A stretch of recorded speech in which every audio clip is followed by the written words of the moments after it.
before the world called her the people's princess. She was simply a mother who understood something that few within the walls of monarchy had ever fully embraced, that behind the titles, the ceremonies, and the centuries of tradition were two boys who needed to grow up not just as princes, but as human beings. Princess Diana did not set out to change the monarchy, but in raising her sons, she quietly did exactly that. Because the greatest legacy she would leave behind was not written in royal protocol. It was written in the lives of Prince William and Prince Harry. To understand Diana's influence, we must begin with the world she entered. When Diana Spencer married Prince Charles in 1981, she stepped into an institution defined by tradition, hierarchy, and distance. Royal children, for generations, were raised within a structured environment. Nannies played a central role. Public appearances were carefully managed. Emotions were often kept private. Duty came first. Family, though important, was shaped by the expectations of the crown. But Diana saw things differently. From the moment Prince William was born in 1982, she began to reshape what royal motherhood could look like. She insisted on being present, not just as a figurehead, but as a mother in the most personal sense. She held her children close. She comforted them. She laughed with them. And she made a decision that would set her apart from generations before her. She would not let her sons grow up isolated from the real world. For Diana, royal life was not enough. If William and Harry were to one day serve the people, they needed to understand them, truly understand them. And that meant stepping outside palace walls. One of Diana's most defining choices was to expose her sons to experiences rarely seen in royal childhoods. She took them to places that challenged their understanding of the world. Hospitals, shelters, communities facing hardship. She wanted them to see not only privilege, but struggle. Not only ceremony, but reality. For William, as the future king, these lessons carried particular weight. He would one day lead a monarchy that depended on public trust. Diana understood that trust could not be built from a distance. It had to be felt. It had to be earned. For Harry, these experiences shaped something equally important: empathy, a deep awareness of people beyond the royal circle, a connection to causes that would later define his life. But Diana's influence was not limited to public exposure. It extended into the everyday moments of childhood. She broke with royal tradition in ways that seemed simple, but were quietly revolutionary. She took her sons to fast food restaurants. She stood with them in line at theme parks. She allowed them to experience moments that millions of children take for granted. Moments of normality. Moments where they were not princes, but simply boys. In doing so, Diana created something rare within the royal family: a sense of balance, a bridge between privilege and ordinary life.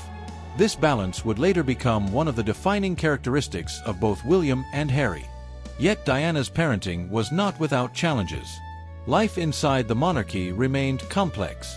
The pressures of public scrutiny were constant. Every gesture, every photograph, every interaction became part of a global narrative. And as her marriage to Prince Charles began to struggle, the environment around her grew more difficult.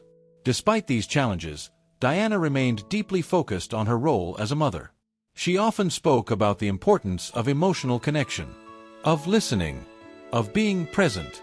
At a time when public discussions about mental health were limited, Diana instinctively understood the importance of emotional well-being.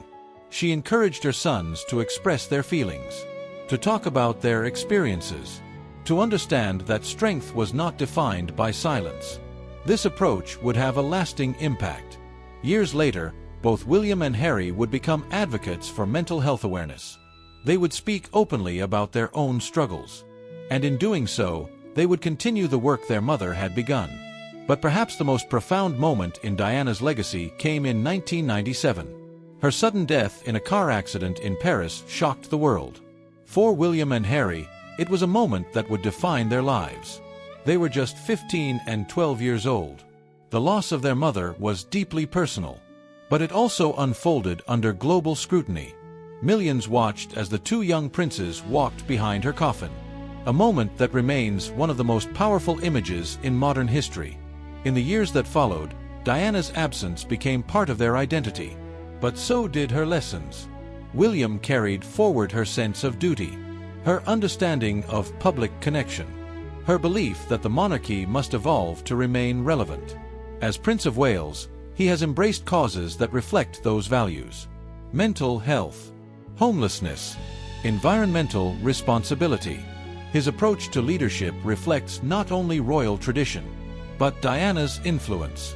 Harry's path took a different direction. His experiences led him beyond the traditional framework of royal life. Through military service, humanitarian work, and later his decision to step away from royal duties, Harry has continued to reflect the values Diana instilled in him: compassion, independence, a willingness to challenge expectations. Though their paths have diverged, both brothers carry their mother's legacy in different ways. And that may be Diana's greatest achievement. Not that her sons followed identical paths, but that they were prepared to find their own. Because that was always her goal: to raise them not just as princes, but as individuals, as men capable of navigating a world far more complex than the one she had entered. Today, Diana's influence continues to shape the monarchy, in the way William and Catherine raise their children, in the causes the royal family supports, in the growing openness around mental health and emotional well-being. The monarchy has changed, and much of that change can be traced back to Diana. Her legacy is not confined to history.